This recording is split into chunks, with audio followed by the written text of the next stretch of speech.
rat et le pigeon. On voit bien qu'aujourd'hui, rat et pigeon, ça crée des polémiques entre des pro-régulation et notre profession qui essaie de faire ça comme elle peut, dans un espace urbain où la nourriture elle est quand même très présente, que ce soit pour le rat ou que ce soit pour le pigeon. Et puis, on voit bien que ces mouvements qui s'amplifient aujourd'hui de protection des animaux, d'antispécisme, de considérer effectivement que les animaux sont sur le même piédestal que l'homme et qu'on ne peut pas faire différence entre les animaux, eh bien, on voit bien qu'aujourd'hui, ça profite à un certain nombre d'espèces, notamment toutes les espèces sur lesquelles on bosse, qu'on peut appeler des espèces animales envahissantes, c'est-à-dire qu'à considérer que toutes les espèces sont équivalentes, eh bien, on laisse de la place à celles qui ont la capacité à prendre le dessus sur les autres dans un écosystème, ce qu'on appelle la grande tendance du non-interventionnisme humain, et à ne pas intervenir par idéologie en pensant que la nature se régule toute seule. Certes, c'est peut-être vrai dans un certain nombre d'écosystèmes qu'on va qualifier d'originels, ça l'est beaucoup moins en milieu urbain. Et en milieu urbain, on voit bien que,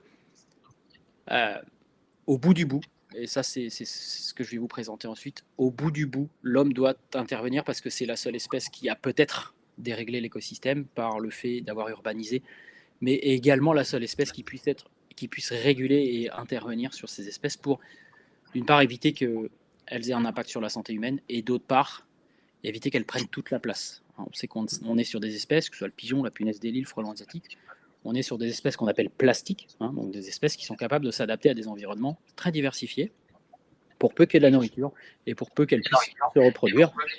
Et on voit bien que les oiseaux aujourd'hui sont de très bons répondeurs au milieu urbain. En tout cas, ils s'installent, et si on n'intervient pas, on a des impacts au bout du bout sur la santé humaine. Donc voilà le petit sommaire qu'on vous propose. Donc petit tour de table. Moi, je vous rappelle simplement les grands enjeux, le contexte, le développement et les nuisances qui sont liés aux oiseaux, mais qui sont liés également. Un déterminant commun de toutes les espèces sur lesquelles on bosse, c'est qu'effectivement, ça crée des nuisances, et à l'instar de ce qu'on vit avec le moustique en ce moment, ça crée aussi des impacts sanitaires. Ensuite, je laisserai la parole à mes collègues pour aborder la réglementation. On s'aperçoit qu'aujourd'hui, dans notre pays, il y a une vraie volonté de bien faire de notre profession. La réglementation, elle est mouvante, elle évolue rapidement au fur et à mesure qu'un certain nombre d'ONG mettent également la pression sur la réglementation du piégeage, la réglementation du tir. Effectivement, Timothée vous en parlera parce que ces problèmes-là, il les gère tous les jours. La présentation des quelques espèces qui sont considérées comme nuisibles, et puis un point sur la régulation, un besoin pour la biodiversité. On voit bien que ces espèces ont tendance à s'imposer. Et puis Timothée vous parlera un petit peu de son activité Falconry Team, comment il s'y prend. Et puis nous, la manière dont on essaie de faire monter la profession en compétences pour, d'une part, conserver de l'efficacité, tout en respectant le cadre réglementaire et en n'offensant pas, ou en tout cas le moins possible, cette sensibilité accrue aujourd'hui qui a beaucoup plus lieu sur les mammifères et les oiseaux que sur les insectes. Mais on sent bien que cette mouvance, elle est quand même grandissante, et donc faut prendre en compte. Parce que il y a 30 ans, on ne faisait pas comme ça, mais aujourd'hui, la société a changé. Et donc ces gens, il faut quand même considérer que leur avis doit être pris en compte. Donc effectivement, beaucoup de choses impactent. Donc l'urbanisation, c'est ce qu'on appelle le vivre ensemble. Donc c'est un espace de haute concentration humaine, et forcément de haute concentration de déchets, de haute concentration de ressources alimentaires, et donc forcément qui attire un certain nombre d'espèces à des endroits où l'écosystème a été par l'homme plus ou moins simplifié, y compris pour des questions sanitaires. Le changement climatique, aujourd'hui, alors probablement peut-être un peu moins sur les oiseaux, mais on le voit par exemple sur des espèces comme le ragondin, où on appelle ce qu'on appelle le recrutement de jeunes, c'est-à-dire la survie des jeunes à la mauvaise saison. Aujourd'hui, cette survie, elle a plutôt tendance à augmenter. Donc moins de mortalité hivernale, autant de ressources alimentaires, et donc on a des populations, y compris des populations volatiles, qui ont été multipliées par 2 sur les 5 dernières années, donc jusqu'à 3 pour certaines espèces. Donc aujourd'hui, on est dans un contexte où l'impact sanitaire peut tout à fait être présent. L'évolution réglementaire aussi, aujourd'hui, on voit bien que ce soit dans la régulation des rongeurs, des insectes, mais même des volatiles, aujourd'hui, on voit que le droit ne nous aide pas forcément. On a un millefeuille administratif qui fait que le temps que notre dossier soit instruit pour pouvoir réguler une espèce sur un espace sensible, l'espèce, elle a proliféré. Le temps qu'on se laisse la possibilité d'aller détruire des nids de frelons asiatiques à sa première observation, les frelons asiatiques, ils ont couvert 70 départements. On a connu la même chose avec le moustique tigre. Et malheureusement, on connaît aussi la même chose avec la possible régulation, la régulation des oiseaux, des volatiles, notamment dans un contexte assez particulier aujourd'hui avec la grippe aviaire, qui fait que on ne peut pas faire n'importe quoi et souvent on a un certain nombre d'associations qui usent des recours administratifs pour vous empêcher de faire. Et malheureusement, pendant ce temps-là, l'espèce elle prolifère avec le corollaire des impacts qu'elle peut avoir, soit en termes d'image, soit en termes de pathogènes. Vous prenez les oiseaux qu'on trouve en milieu de grande distribution, par exemple. Eh bien, aujourd'hui, on peut régulièrement trouver des salmonelles dans les fientes. Et voilà, ça, c'est des impacts sanitaires qui sont relativement clairs aujourd'hui. Donc, les schémas migratoires des bestioles, changent aussi. Vous avez par exemple le pigeon ramier qu'on appelle la palombe dans le sud-ouest. Aujourd'hui, en fait, il y a de moins en moins de palombes qui passent l'école pyrénéen pour aller passer la mauvaise saison en Espagne, en tout cas une saison plus chaude en Espagne, voire au Maroc. Eh bien, on nous dit, les gens qui comptent les palombes qui passent au col, il y en a de moins en moins. En fait, parce qu'elles se sédentarisent en France, les conditions environnementales sont suffisantes pour qu'elles puissent se sédentariser, trouver de la nourriture toute la saison et avoir notamment des impacts sur le milieu agricole qui sont parfois assez considérables. Et donc, les échanges internationaux, ils permettent également à toutes ces espèces de voyager tranquille. C'est le cas de la perruche à collier, qui aujourd'hui est en train de s'échapper d'un zoo, en tout cas d'un enclos du Muséum d'histoire naturelle. Et donc, on a des perruches qui sont très présentes maintenant dans Paris. Vous les entendez le soir, avant on ne les entendait pas. Dans les pays où ces oiseaux-là sont très denses, on s'aperçoit qu'il y a des impacts, notamment en termes de biodiversité, parce que ces espèces-là prennent la place d'espèces qui sont locales, et également en termes d'infrastructures, puisqu'elles sont en capacité à ronger des câbles électriques. Donc, voilà. Donc vraiment, toutes les conditions sont réunies pour que ces volatiles invasifs puissent s'installer très durablement avec des populations qui soient assez fortes. Voilà, donc ça c'est une étude Ipsos qui a été faite, qui montre la réalité que en fait les Français ils sont touchés avec ces espèces. Alors là on ne parle pas forcément que d'oiseaux, on parle de toutes les espèces qui concernent notre métier. On s'aperçoit qu'en fait l'impact il est fort et la tendance est vraiment à la hausse. Donc il n'y a pas de raison que ça ne se produise pas avec les volatiles, c'est déjà le cas aujourd'hui. Néanmoins on s'aperçoit que on ne pourra pas proposer de régulation durable des volatiles sans respecter le cadre réglementaire, mais également respecter cette tendance sociétale à moins de souffrance animale, déloger plutôt que piéger. La régulation, ça devient compliqué.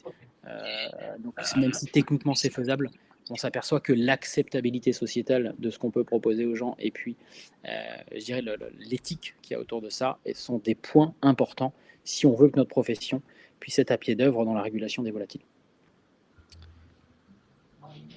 Seb, je te laisse la parole du coup. Ouais, avec plaisir. Donc, comme l'a dit Romain, on va avoir diverses nuisances liées à ces volatiles. Donc, salissure, dégradation, des nuisances sonores aussi. Voilà, si vous avez 2-3 pigeons qui recoulent, ça peut être sympa. Vous en avez une cinquantaine toute la journée. Au bout d'un moment, c'est plus la même chose. Détérioration de la biodiversité humaine, ouais, également. Donc, salissure, dégradation, détérioration, simplement, vous allez amener vos enfants dans des parcs de jeux.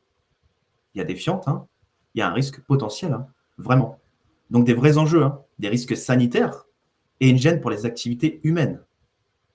Donc, des choses, mine de rien, qui sont réelles et à prendre en considération.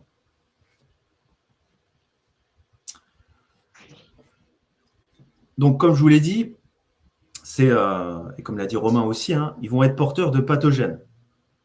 Donc, on va avoir des maladies diverses et variées qui peuvent aller de la grippe, H1N1, etc. On peut également avoir d'autres comme le chlamydia, ce genre de choses. Donc, ça peut vraiment causer des dégâts. Sans parler, on pourrait également aussi parler un peu des fientes. Les fientes que vous retrouvez sur les voitures, sur les monuments historiques, etc. De la dégradation de patrimoine, ça en fait également partie. Et donc, pour cantonner un petit peu tout ça, on a un statut, un cadre réglementaire, justement sur toutes ces nuisances, toute cette régulation.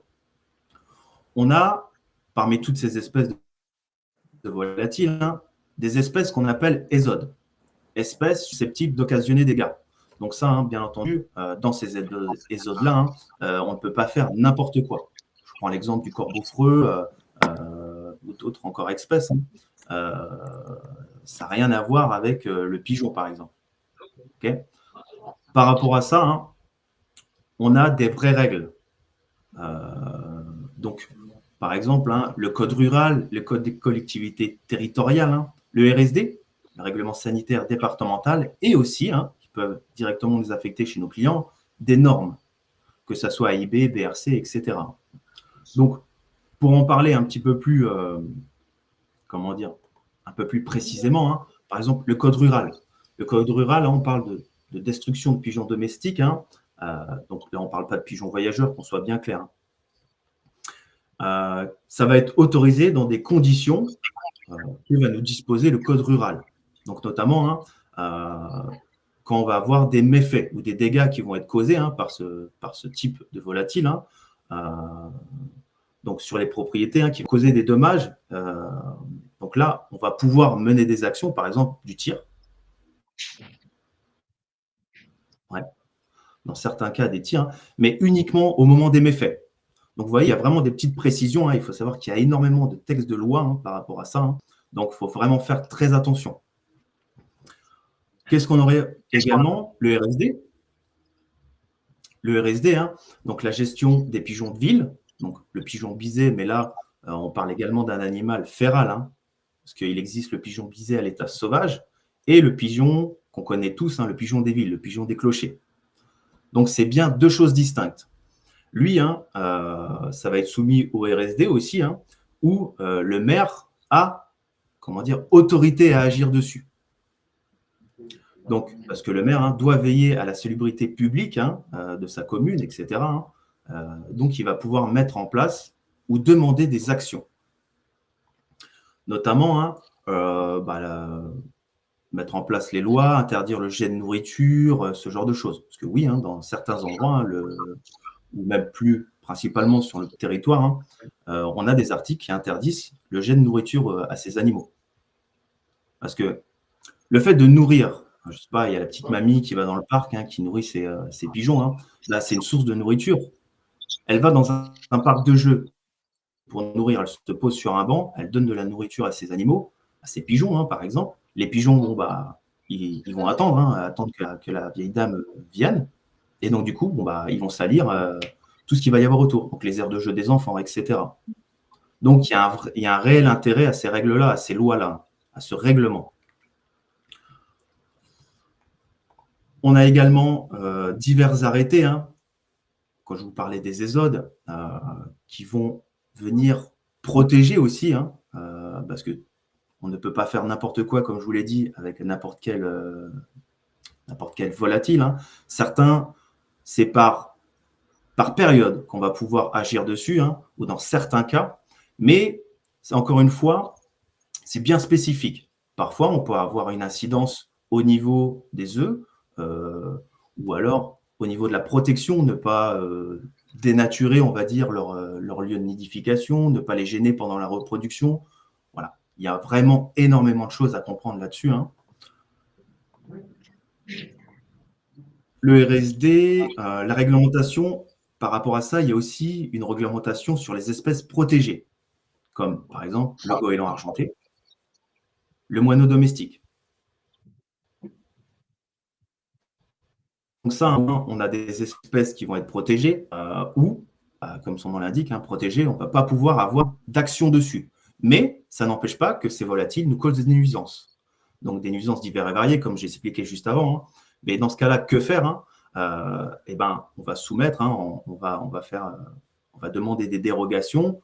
Il faut que ça soit bien entendu justifié. Hein. On ne va pas faire n'importe quoi. Donc pour le goéland argenté, une réduction, on va venir s'attaquer un petit peu aux œufs pour diverses espèces. Hein. Mais attention à ne pas dérégler les écosystèmes en faisant ça. C'est vraiment très encadré. On a vraiment des textes de loi hein, qui sont très, très spécifiques par rapport à ça. Il faut savoir qu'il y a également une réglementation si on rentre un peu plus dans le détail, pour tout ce qui est piégeage.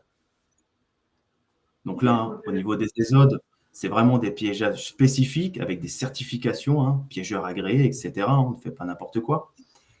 Mais dans un terme un peu plus général qui va peut-être parler à tout le monde, la capture de pigeons, on va venir mettre en place des cages, etc.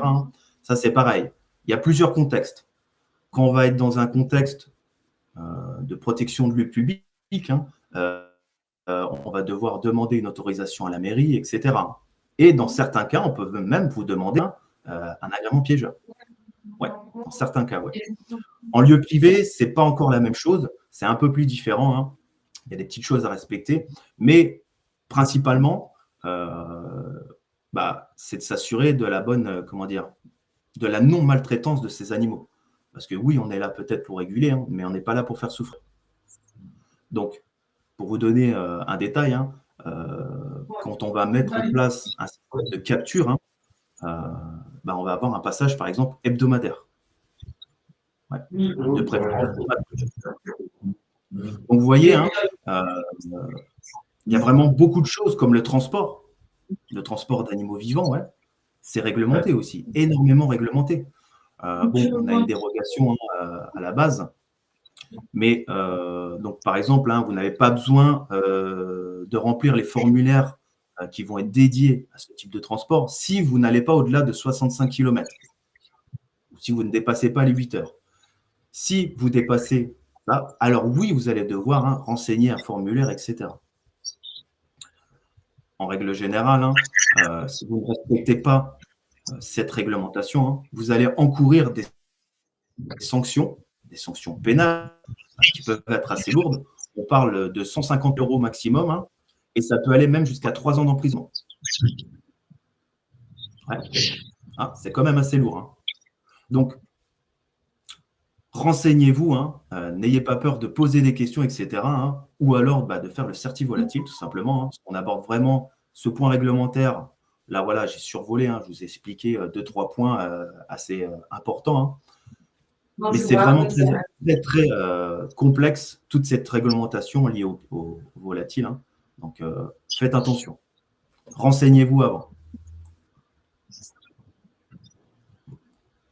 Olivier, peut-être quelque chose à rajouter ou Timothée?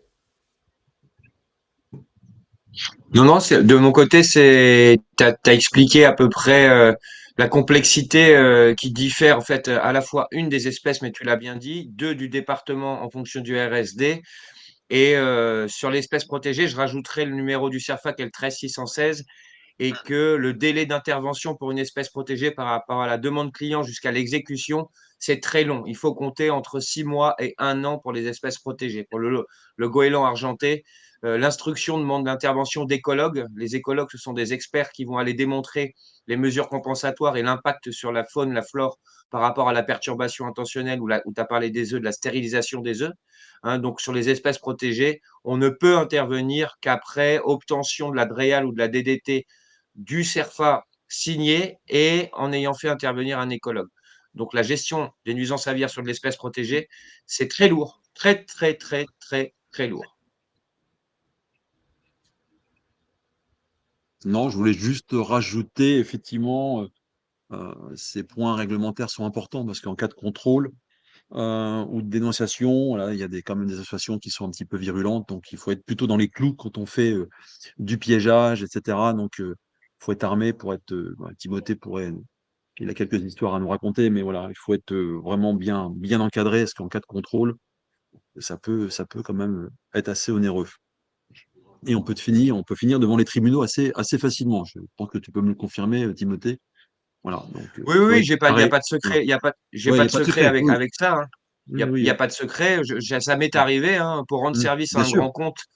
On a mis un effaroucheur acoustique et on a fait voler notre faucon sur les toits d'un bâtiment. Je ne vais pas citer la marque parce que ça ne sert à rien de mettre en avant les sociétés, etc. Donc, j'ai été condamné. Donc, je n'ai pas perdu mes agréments parce que c'est une fois sur 10 000 fois, mais j'ai été condamné parce que j'ai perturbé des goélands, etc. Donc, même moi qui défends une éthique professionnelle, il faut être ultra vigilant. Je pensais que je pouvais faire ça sans tuer un volatile. La perturbation intentionnelle suffit à ce qu'on soit dans l'illégalité. La destruction d'un nid d'hirondelle, c'est illégal. Faire peur à un goéland avec une claquette ou un laser, c'est illégal. Faire peur à une moitrieuse, c'est illégal. Donc, il faut vraiment être vigilant là-dessus pour défendre en fait notre métier de façon éthique, professionnelle. Et on a quand même la possibilité de le faire, hein. J'ai des exemples. Moi, je travaille sur des grands groupes, sur plein d'espèces, des outardes, etc., qui sont protégées, mais on le fait parce qu'on a respecté tout ce cadre qui est très lourd à préparer, mais une fois que c'est fait, eh ben, on peut travailler de façon efficace. Et surtout en respectant ce fameux cadre réglementaire. Merci de ton intervention, Timothée. Donc voilà, donc ça c'est important et on évoque tout ça assez longuement dans le certi volatile. C'est un petit peu lourd, mais on insiste lourdement sur ces cadres réglementaires. Et puis après, vous pouvez vous procurer quand même pas mal de documents, hein, sur des sites internet qui sont plutôt bien faits, hein. Le RSD, ça se trouve assez facilement en quelques clics de souris, hein. On le charge, on le lit et on l'interprète. Très bien. Bah, je pense qu'on va passer à la suite. Je voudrais juste rajouter aussi, parce que c'est Ouais. intéressant ce que disait Timothée, là, et je vais enchaîner un petit peu là-dessus vite fait, hein.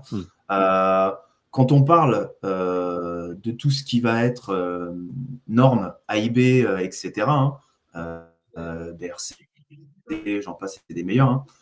On va dire, OK, vous avez des problèmes de latil, de pigeons, etc. Je vais mettre en place un effaroucheur, etc.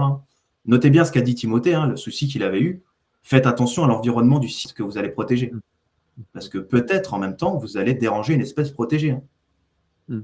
Ça, vous voyez, c'est quelque chose où forcément on n'y prend pas attention, hein, mais ça peut nous causer vraiment beaucoup de problèmes. Voilà. Des nuisances par rapport aux riverains, effectivement, qui vont subir voilà, une gêne acoustique. Effectivement. Voilà, donc point important, être vigilant, se procurer les textes de loi, de bien les lire et de les mettre.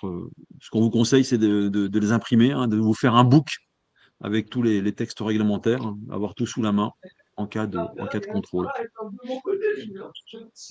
Donc je pense qu'on peut évoquer, Sébastien, on parle un petit peu des espèces, là je te laisse le début, puis je finirai là-dessus, sur les quelques espèces qui nous posent problème. Ouais, carrément, ouais. Avec Voilà. plaisir. Donc, Allez. le pigeon biset, hein. Donc pigeon des villes, pigeon clocher, hein. Un animal féral. Ouais, un animal féral, hein, qui est retourné à l'état sauvage, hein. Donc, ouais, petite particularité sur lui, hein, des petites spécificités à savoir, hein. Donc, un petit peu de biologie de particularité. Il est diurne. Ouais, plutôt diurne, hein. On parle d'une population qui va être très grégaire, hein. Voilà, dans les villes, on retrouve le pigeon souvent en groupe, hein. On pourrait dire même en gang, hein, dans certaines villes. Ils sont là à vous regarder un petit peu d'un air. Bon, bref. Un vol rapide de 70 km/h, hein. Ouais, quand même. Ça va quand même assez vite, hein. Urbanisation, grâce à l'urbanisation, ou plutôt à cause de l'urbanisation, hein, ouais, le pigeon des roches, il s'adapte très très bien à nos infrastructures, hein. Corniches, balcons, etc., hein, sur les monuments, hein, ouais. Donc, vous l'avez compris, hein, il va nous apporter énormément de nuisances en ville. Il faut savoir aussi sur le pigeon, hein, c'est que grossièrement, il tient un agenda dans sa tête. Il a des habitudes. Le lundi, il sait que voilà, dans le parc, à tel endroit, il y a une vieille dame qui va donner du pain. Il sait que le mardi, à la cantine, c'est frites, que les frites sont balancées dehors, etc., etc. Ça maintient un agenda. Donc, c'est aussi une façon, dans sa biologie, dans son comportement, de pouvoir le piéger. Vous voyez, c'est important de connaître son ennemi. Commensal, ouais, c'est un animal commensal de l'homme, qui vit aux dépens de l'homme, hein. Ouais. Il se nourrit, hein, grâce à nous, hein, les déchets, etc., hein. Même si, bien entendu, il a un régime alimentaire qui est très varié. Il va manger un petit peu de tout, hein. Mais lui, il nous apporte diverses nuisances, des nuisances physiques, sonores, olfactives, etc. Donc, il est également porteur de maladies, hein. Des maladies qui peuvent être assez sympathiques quand même, hein. Enfin, sympathiques, vous voyez ce que je veux dire, hein. Donc, à ne pas sous-estimer. Et on est tous, hein, à un moment donné, hein, confrontés à cet animal. Olivier, tu veux prendre la suite? Allez, bon. Donc, le moineau domestique, moineau domestique, un peu de biologie, de particularité aussi, diurne également. Un animal sociable, un volatile sociable. Pas forcément qu'entre eux. Bon, voilà, on peut retrouver des moineaux à côté de pigeons ou autres espèces, ouais, sans problème. Sédentaire, c'est vrai, un animal sédentaire. Il va plutôt rester dans le coin, il ne va pas s'amuser à partir trop loin.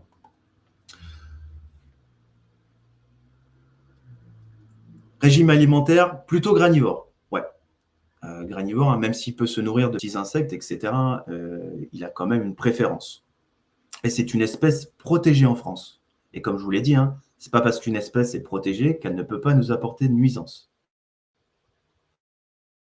Donc, on peut être quand même assez limité sur les moyens de lutte. Mais il faut savoir qu'il existe des façons de faire qui ne sont pas non plus forcément létales pour une espèce protégée. Et je sais que Timothée pratique une méthode qui n'est pas très répandue en France, avec le filet japonais, je crois, c'est ça? Oui, c'est ça. Oui, c'est ça. En fait, comme l'espèce est protégée, il y a une tolérance aujourd'hui de l'Office français de la biodiversité, de la DDT, de la DDPP ou de la DREAL sur cette espèce qui se reclassifie en espèce moins menacée. Il faut savoir que il y a le friquet, le Passer domesticus qu'on voit et le friquet qui est deux moineaux qui se ressemblent, qui ont un mimétisme et qui se ressemblent. Aujourd'hui, il y a une tolérance sur le non létal, c'est-à-dire qu'en industrie agroalimentaire, en surface de vente, en entrepôt logistique, ils nous permettent de les capturer de façon non létale dans des filets de bagages qu'on appelle aussi filets de japonais. Et avec le TAV, on parlait de réglementation, et je vais rebondir là-dessus, sur le transport d'animaux vivants et la connaissance, la biologie de l'espèce, on les capture, on les abîme pas, on les met dans des petites cages. Et cet oiseau-là n'est pas migrateur du tout. Donc, à moins de 5 ou 10 km, on les relâche et ils ne reviennent pas sur le site. Ils n'ont pas cette capacité-là à se repérer comme ça, sauf s'il y a de l'eau pas loin. Il faut savoir que tous les oiseaux ont cette faculté, cette particularité de se repérer aussi grâce à l'eau. Ça les perturbe, mais c'est aussi des repères. Donc le moineau, on peut le capturer, on peut le traiter, c'est facile d'ailleurs à traiter, très facile, mais avec des filets japonais. Voilà, la capture non létale. Encore une méthode alternative qui permet de répondre à nos clients et puis qui ne fait pas de mal à ces petites bestioles.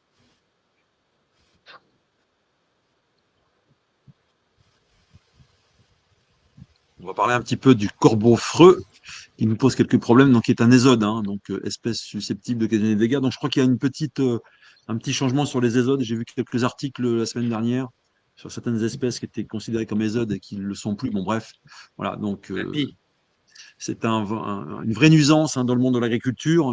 Les corbeaux-freux ont une propension, une capacité à aller chercher les graines quand les agriculteurs ont fait leur semis, notamment de maïs. Voilà, donc animal diurne qui vit bien en groupe, comportements sociaux vraiment très élaborés.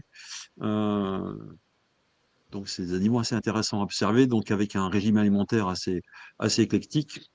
Et donc, pour ceux qui, en ce moment, on a d'ailleurs dans les champs des systèmes de détonation là, avec des canons qui font du bruit pour effectivement d'éloigner ces oiseaux, puisque les corbeaux-freux sont capables d'aller chercher chaque graine, de prendre rang par rang, et on est quasiment obligé de ressemer sur certains secteurs en France. On est obligé de ressemer une fois ou deux fois quand on a des grosses colonies de corbeaux-freux. Donc, c'est un rôle écologique indéniable, mais avec une nuisance importante sur certaines cultures, donc dans le milieu agricole, et des nuisances sonores. Donc, je crois que tu fais aussi, tu protèges certaines cultures, Timothée. Ça t'arrive, mémoire, si ma Oui, mémoire est bonne. on a beaucoup de Voilà, demandes sur ce qu'on appelle les ravageurs des champs. Tu le disais, ça s'appelle un voilà, ravageur des champs. On connaît bien le tout à fait. campagnol, etc. Mais il y a aussi le corbeau. Donc, on fait de la protection avec la fauconnerie, évidemment, Oui, avec des bien moyens sûr. techniques et technologiques, comme tu présentes très bien au Certivolatile. Hum. Et puis, plus récemment, avec la technologie du drone automatisé. Mais oui, Oui, on protège les semis. C'est sur des parcelles de semences, ça représente des dizaines de milliers d'euros de pertes. Il faut savoir que c'est vraiment un ravageur. En France, l'estimation de coût, c'est 129 millions d'euros de pertes liées hum, aux ravageurs aviaires. Donc, il y a un oui, vrai challenge. Il y a un vrai challenge à protéger les parcelles de pop-corn, par exemple, de semences, de tournesol semences, de maïs semences. Effectivement, on ne va pas les protéger du fourrager. Ça coûterait trop cher à notre client, à l'agriculteur. oui. mais on va protéger les semenciers, hein, ou les producteurs Oui, de produits à forte rentabilité. effectivement, et avec un impact énorme sur le plan économique. Quand vous êtes obligé de ressemer une fois ou deux fois, c'est quand même coûteux. Il faut racheter des semences, mettre du gasoil dans le tracteur, et c'est du temps passé pour rien. Oui. Donc ça peut faire quand même sur des grosses colonies pas mal de dégâts. Donc le corbeau-freux, voilà, un ravageur. Voilà. Les tourneaux sansonnés, bah, en ce moment, les tourneaux sansonnés, on rencontre, on a des cerises, hein, les cerisiers sont bien chargés cette année. Et voilà, donc c'est un animal diurne, hein, grégaire, hein. On peut avoir d'énormes colonies des tourneaux sansonnés, hein, plusieurs milliers, voire plusieurs dizaines de milliers d'individus, hein, avec un régime alimentaire bah, qui s'adapte, hein. Là, en ce moment, ça va être les cerises, hein, les fruits. À l'arrière-saison, pendant la saison des vendanges, bah, il aime bien consommer effectivement des raisins mûrs. Donc pareil, hein, je crois que Timothée intervient sur certains châteaux vignobles pour protéger bah, tout simplement les vendanges, hein, puisque quand les, les raisins sont à maturité, bah, c'est quand même un mets qui est plutôt très apprécié par les autosaisonnés. Donc on peut avoir des colonies très importantes, hein. Quand ça s'abat sur un rang effectivement de vignes, ça peut aller très vite. Donc ça vocalise beaucoup, hein, c'est même en capacité cet animal d'imiter des bruits divers et variés. Et ça peut migrer sur des distances assez longues, hein, sur plusieurs centaines de kilomètres, voire quelques milliers. Donc quand il y a des ressources alimentaires qui s'amenuisent dans un secteur, bah, il va se déplacer pour trouver d'autres écosystèmes où on a effectivement de la nourriture à disposition. Et donc en milieu urbain, on le rencontre assez fréquemment, hein. Il vient se nicher le soir dans les dortoirs, et si vous avez des voitures qui sont garées dessous, eh ben vous retrouvez votre voiture voilà, totalement immaculée de fientes, des tourneaux sansonnés, avec tout ce que ça suppose comme dégâts sur les voitures. Donc, les fientes d'oiseaux sont assez corrosives. Donc sur des peintures de voitures, ça peut provoquer quelques dégâts. Donc voilà, donc les tourneaux sansonnés qui étaient une vraie problématique aussi dans le monde agricole. Et là, en ce moment, effectivement, les cerises sont souvent impactées. Le goéland argenté, statut aussi protégé en France. Donc Timothée l'a rappelé, on ne fait pas n'importe quoi. Donc animal diurne qui vit plutôt sur la côte atlantique, hein. Vous partez en bas de l'Atlantique sur la côte basque et vous remontez jusqu'à le nord de la France et vous faites tout le tour de la côte atlantique. Il est très présent. Donc animal grégaire, hein. Donc un animal très opportuniste, hein, qui s'adapte à beaucoup même en milieu urbain, on le rencontre, hein, pour ceux qui vont en bord de mer, il nous pose quelques problèmes. Donc, animal lié au milieu aquatique, et qui peut même prédater des oisillons. C'est un animal qui se contente, qui est assez éclectique au niveau du régime alimentaire, hein. Manger des déchets, percer les sacs. Il peut même poser quelques problèmes en bord de mer quand il vient vous importuner, quand vous êtes en train de déjeuner en bord de mer, hein. Vous piquez quelques frites ou quelques morceaux de viande. Donc, voilà, un goéland argenté qui est protégé en France. Les populations sont plutôt de mémoire en augmentation depuis quelques années. Timothée, tu me confies? Oui, absolument, oui, oui. C'est aujourd'hui, pareil, il y a une réflexion sur le déclassement de l'espace protégé sur l'Argentais, tout à fait. On en voit de plus en plus. Il devient un problème pour la biodiversité, c'est devenu un prédateur incroyable qui prélève des pigeons, qui prélève des lapins. Voilà. J'ai publié, pour ceux qui me suivent, des vidéos incroyables. D'accord. Dans toutes les villes, oui, oui, c'est un prédateur, un gros prédateur. Et donc un impact direct sur la biodiversité dans les écosystèmes où on retrouve des goélands argentés, parfois en nombre Oui. conséquent, hein, aussi. On peut avoir des populations assez importantes. Donc il faut quand même le réguler en respectant la réglementation. Et puis on peut avoir d'autres espèces qui nous posent quelques problèmes. Donc la pie bavarde, qui était aussi considérée comme un ésode, le grand cormoran, hein, qui nous pose quelques problèmes dans le monde de la pisciculture, voilà, pour ceux qui font ça peut prédater pas mal de poissons, le choucas des tours, voilà, et puis la bergeronnette grise qu'on rencontre très très fréquemment en industrie laitière. Donc bon, c'est un animal tout à fait sympathique, hein, la bergeronnette, mais quand elle vient le soir se poser sur les temps calés pour passer la nuit un peu au chaud, parce que les temps calés, ça génère de la chaleur. Donc, on a vu effectivement dans certaines laiteries ou fromageries des quantités, voilà, de bergeronnettes qui se posent sur les équipements. Et au travers des fientes, ça pose quelques problèmes, hein, voilà, sur le plan sanitaire. Ça va colporter des bactéries, et bactéries pathogènes avec le lait, ça fait pas bon ménage. Donc, on est obligé de mettre en place des systèmes d'éloignement ou d'effarouchement pour éviter voilà, l'impact de ces animaux. Et il y a un impact qu'on a sous-estimé, c'est que les fientes d'oiseaux sur des structures, ça les rend les structures glissantes. Et on a quelques clients, il y a des opérateurs ou voilà, des techniciens qui, en se déplaçant, ont fait des chutes qui peuvent être avec une casse du col du fémur. Moi, j'ai un client qui s'est cassé le col du fémur en glissant sur des fientes de bergeronnette, voilà, en allant inspecter les zones d'étanque. Donc voilà, on a d'autres espèces. Donc un petit conseil qu'on peut vous donner, c'est d'un premier temps, si vous avez une demande d'un client, c'est d'aller chercher le statut de l'espèce, est-ce qu'elle est protégée ou pas. Et à partir de là, vous allez proposer des systèmes, des méthodes de régulation adaptées et conformes à la réglementation. Je te laisse là de reprendre la main éventuellement. Sébastien, Ouais, la pas de régulation. souci. Voilà. Donc, la régulation, un besoin pour la biodiversité. Donc, dans un premier temps, prévenir les déséquilibres écologiques et la perte de biodiversité. Timothée, par exemple, en a parlé. Le goéland, il peut prédater des espèces peut-être à la base à laquelle on n'avait pas pensé. Donc, possiblement, oui, dans certains cas, certaines espèces peuvent dérégler des écosystèmes. Donc, parce qu'elles deviennent trop nombreuses ou elles sont envahissantes, c'est bien entendu un risque pour la biodiversité. Protéger les cultures et limiter l'usage de nos produits chimiques. Ouais. Productivité altérée des pesticides utilisés. Comme je vous l'ai dit, comme on a parlé aussi Olivier, par exemple sur le corbeau-freux.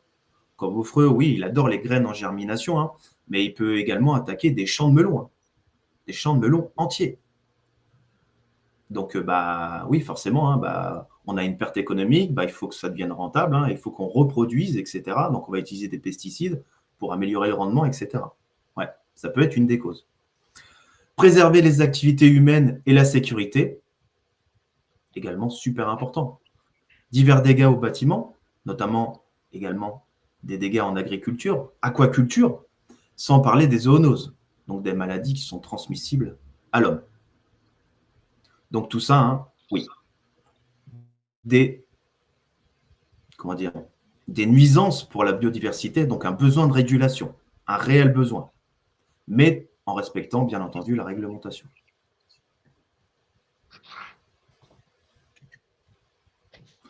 Donc nos méthodes de lutte par rapport à ça, il en existe quand même pas mal, on a pas mal de cordes à notre arc pour justement pallier un petit peu à tout ça.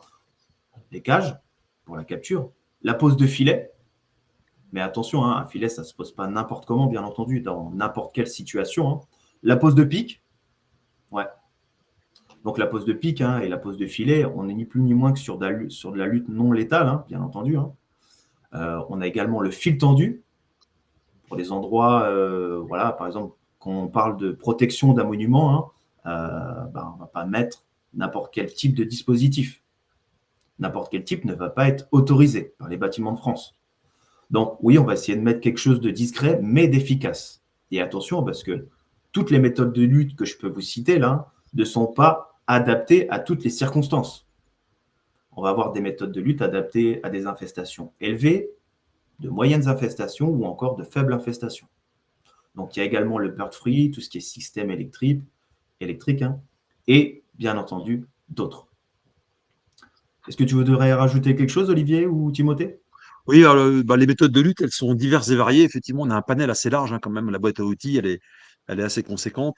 Ce qu'on peut vous donner comme conseil, c'est, et Timothée va pas me contredire, c'est de passer du temps sur le terrain pour observer les oiseaux, et quantifier le niveau de population, voilà, les zones de forte pression, à faible pression, à pression moyenne, voilà, et en fonction de ce que vous allez observer sur le terrain, et ça prend du temps. On va en gros panacher les solutions. En général, sur un site, on va panacher plusieurs solutions. On peut très bien poser des filets à un endroit parce que c'est vraiment adapté et c'est techniquement faisable. On va mettre des pics dans certaines zones parce que c'est une technique qui peut fonctionner. Mettre un peu de faire de la capture parce qu'il faut quand même faire de la capture pour baisser la pression des oiseaux sur un site. Voilà, on peut mettre des systèmes, des effarouchements sonores, voire lumineux. Donc en fait, on va souvent combiner, voilà, le flock off aussi qui est qui est onéreux mais qui marche bien. Voilà, donc ça, c'est un système de répulsion magnétique.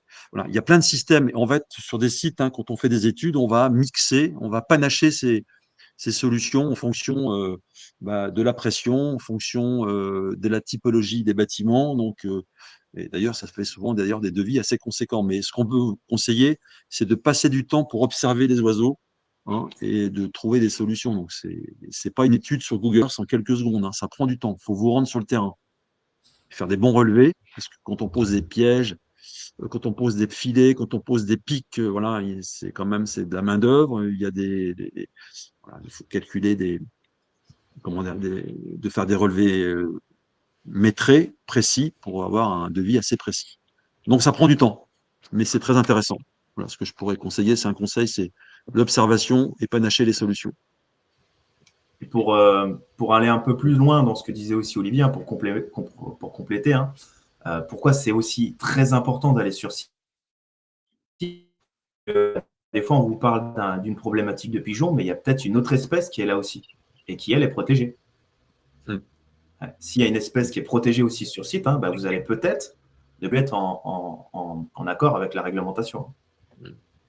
Dans le certivolatile, on vous propose on a une étude de cas que j'ai réalisée il y a quelques années, et on panache plusieurs solutions, et j'ai dû passer, je me souviens, je crois, 1 journée et demie à observer les oiseaux, voilà, faire le tour du site, inspecter les toitures, chaque bâtiment. Ça prend du temps, mais c'est une des seules solutions qui vous permet de proposer un programme de régulation cohérent et on va dire efficace. Ça prend du temps, mais c'est plutôt intéressant. Donc, on va laisser donner la parole à Timothée qui va nous parler un peu de l'activité de sa société. Et d'ailleurs, on te remercie. Donc, on te laisse la parole sur la partie Fauconnerie Team.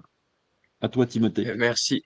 Merci Olivier, merci Sébastien. Oui. Je vais justement faire le lien avec ce que vous venez de dire tous les deux. La première des choses à faire quand on a l'envie de faire de la gestion de nuisances aviaires, c'est de connaître la biologie des espèces. Je pense que c'est vraiment le premier point à prendre en compte, c'est bien connaître l'espèce que le client nous demande ou que le prospect nous demande de traiter. Et pour ça, et tu viens de le dire, ce que tu as fait il y a quelques années pour l'étude de cas du certivolatile, c'est ce qu'on appelle l'audit faunistique. C'est Oui. impératif, avant de proposer ce panel de solutions, de faire un audit avec ce qu'on appelle, nous, des cycles complets. C'est-à-dire le monde aviaire vit comment. Le matin, il se réveille comme nous, hein, et il a des zones de repos, il a des zones d'alimentation, des zones pour s'abreuver, des zones de sédentarisation, des zones de vol, des zones de reproduction. Et ça, c'est dans le cycle complet qu'on le fait dans l'audit faunistique. Et la première chose à faire, c'est vraiment d'étudier le comportement de l'oiseau. Et pour l'étudier, il faut le connaître. Ça, c'était pour faire le lien avec ce que tu disais très Oui. intelligemment, Olivier. Oui, très important.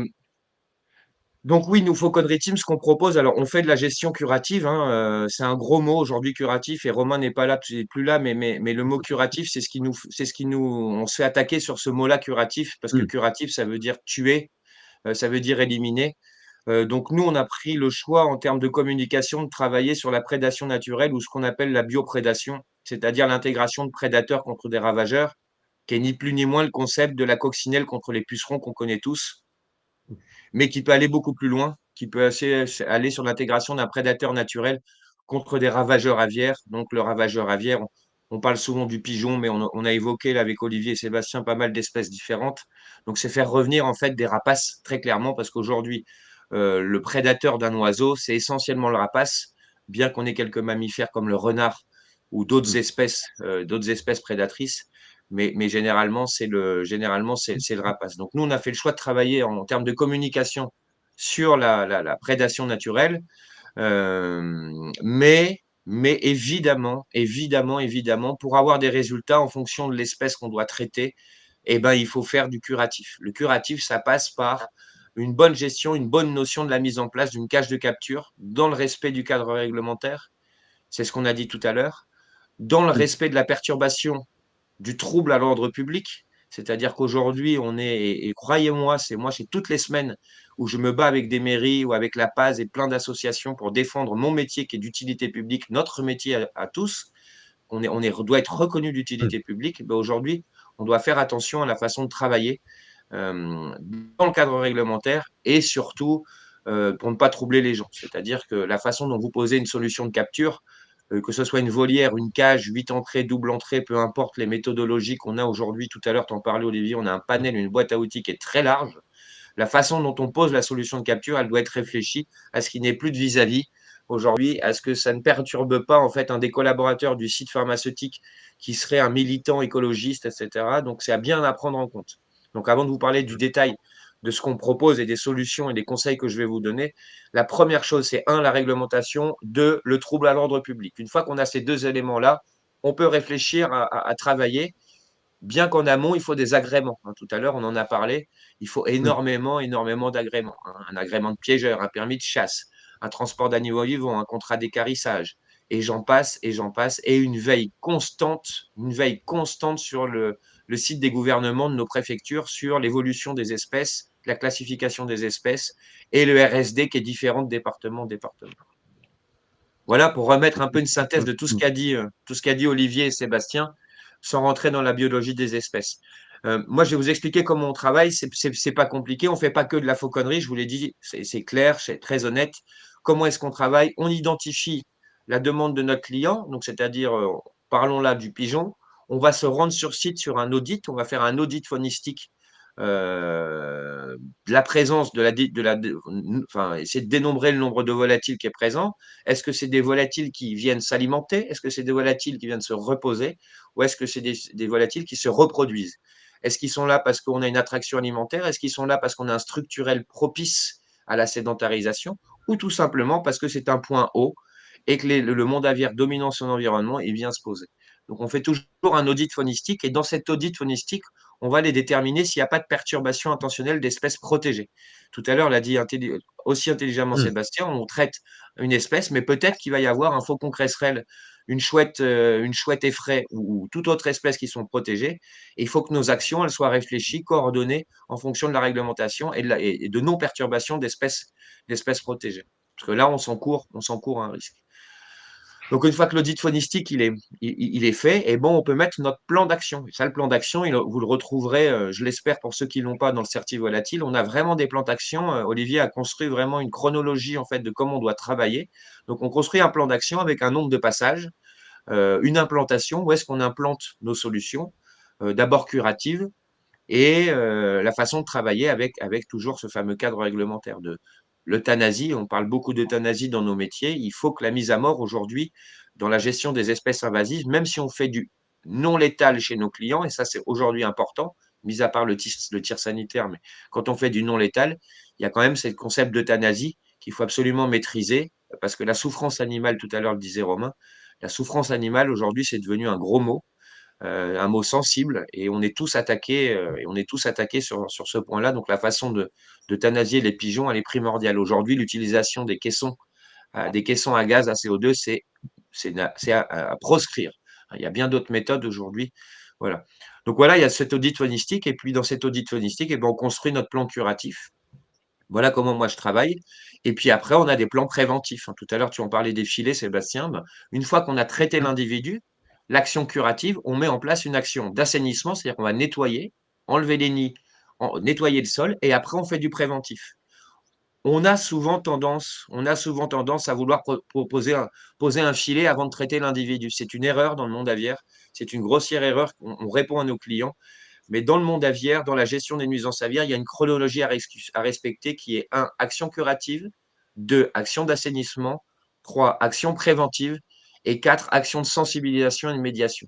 C'est la chronologie et l'adéquation combinaison de ces 4 actions qui vous permettent et qui nous permettent d'avoir des résultats durables.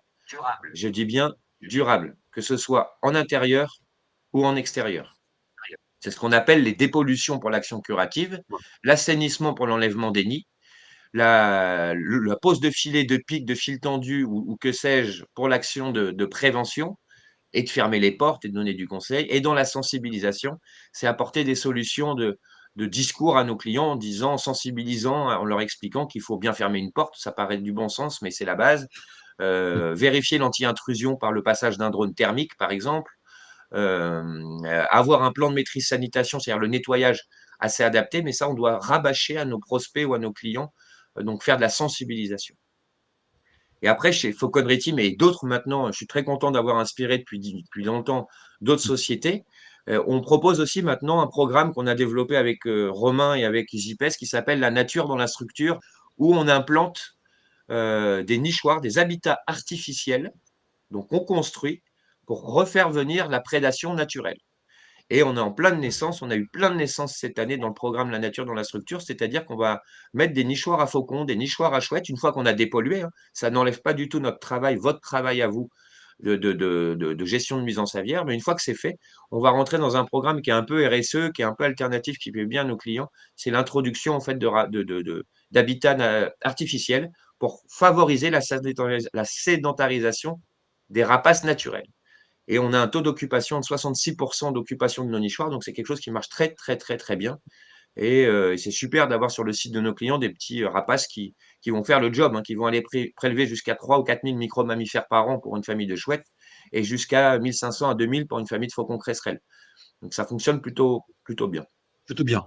Je confirme, on a sur certains sites installé ce type d'équipement et en fait, on a un impact quand même. Ça prédate beaucoup, donc on a une gestion quand même naturelle des rongeurs en extérieur. Et puis ça plaît beaucoup aux clients, on voit évoluer effectivement aux abords des bâtiments, des chouettes, des faucons cresserelles, donc c'est plutôt sympathique. Et ça fait bien le job, je confirme. Donc c'est quand même plusieurs milliers de micro-mammifères par an par couple. C'est quand même assez conséquent. Donc voilà, Et donc il y a puis quand même ça quelques répond. clients Et qui rentrent dans cette démarche, hein, démarche RSE. Voilà, on apporte un petit peu de biodiversité. On fait tout simplement, on remet la prédation au milieu. C'est un système naturel, hein, ça a toujours existé la prédation, hein.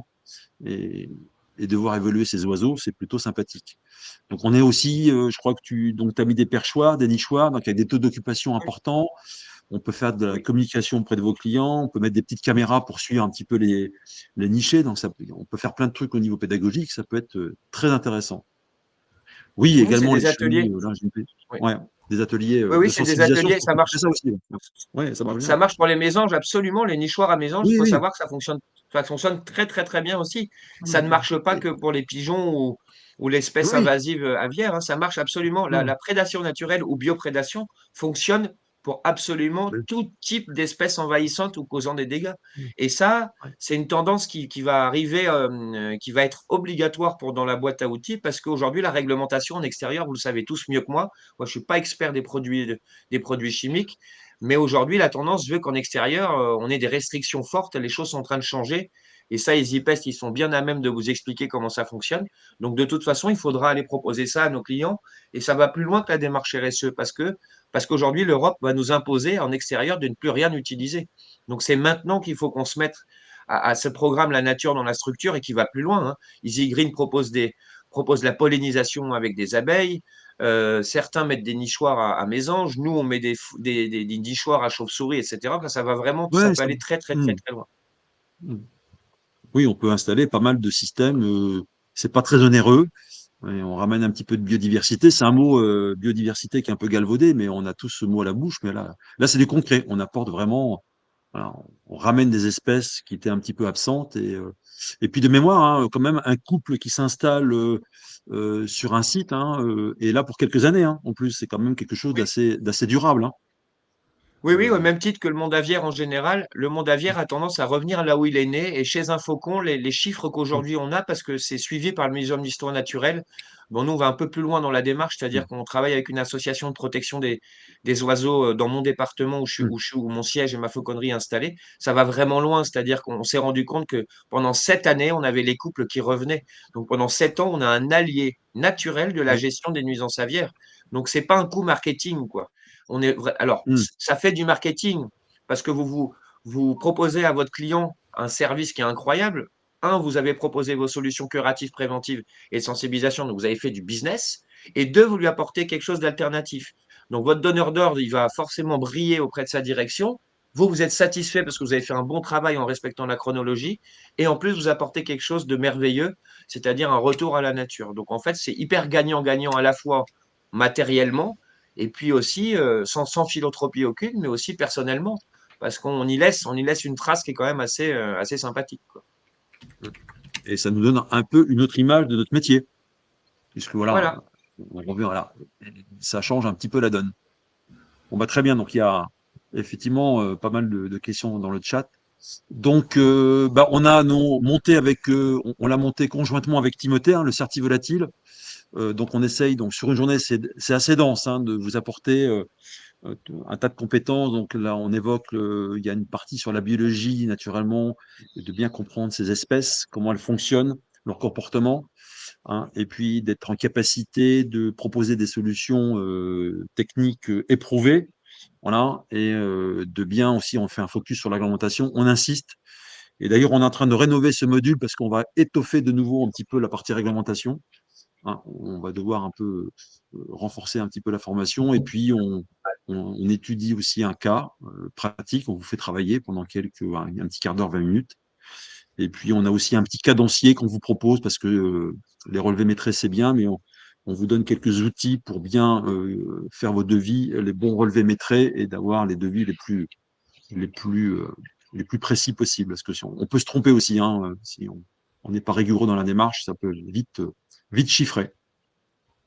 Donc, ça se fait en visio, mais on préfère le présentiel parce que souvent, Timothée, quand tu peux être présent, parfois Timothée nous accompagne et on fait une petite démonstration avec des rapaces. Mais bon, naturellement, en visio, c'est pas possible, on vous passe quelques vidéos. Donc, on préfère le présentiel, mais on a cette possibilité aussi de faire de la visio. Donc, je sais plus, il y a peut-être les dates qui sont proposées. Voilà, on a les dates de formation, les prochaines. Le 20-06-2025.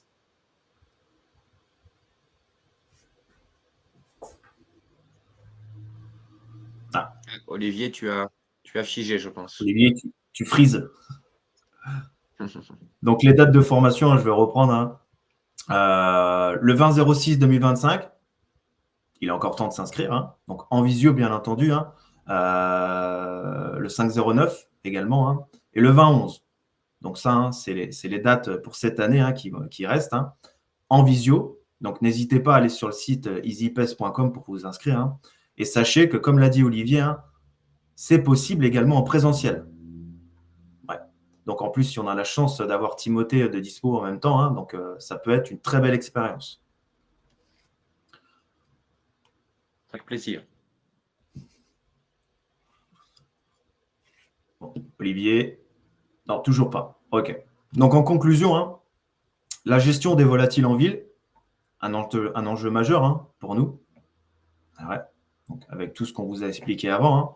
La réglementation est assez stricte et claire hein, par rapport à nos droits et devoirs hein, en tant que professionnels de la 3D. Donc, bien entendu, hein, il nous faut connaître l'espèce ciblée, comme l'a dit Timothée. C'est hyper important. Connaître son ennemi pour mettre en place un plan de bataille adapté. Ne pas déranger d'autres espèces qui ne sont pas forcément visées.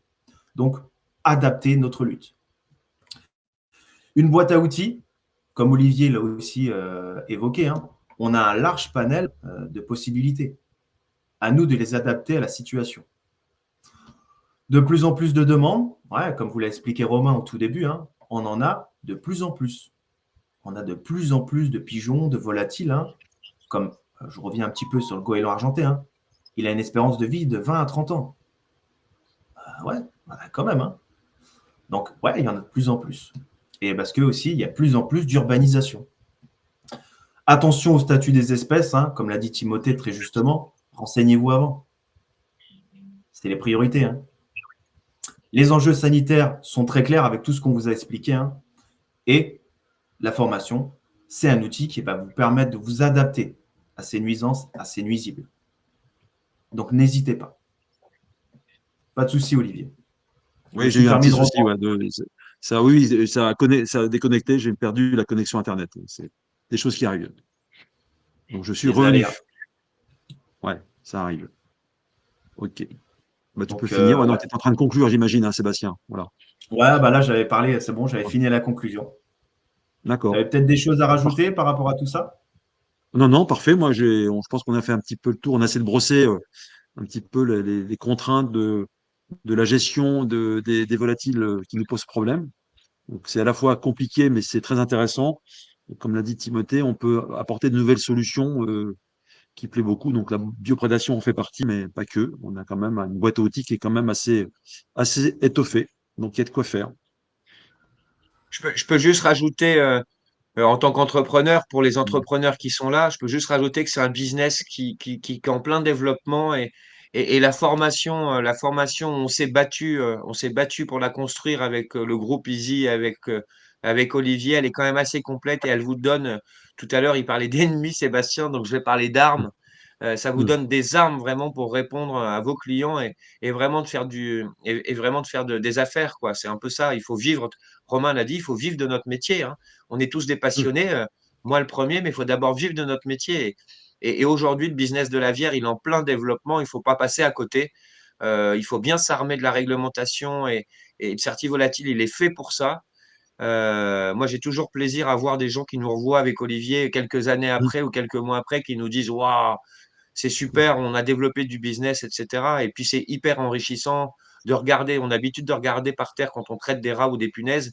Bah là, on regarde dans l'air et c'est des fois plus sympa de regarder les cieux que de regarder par terre.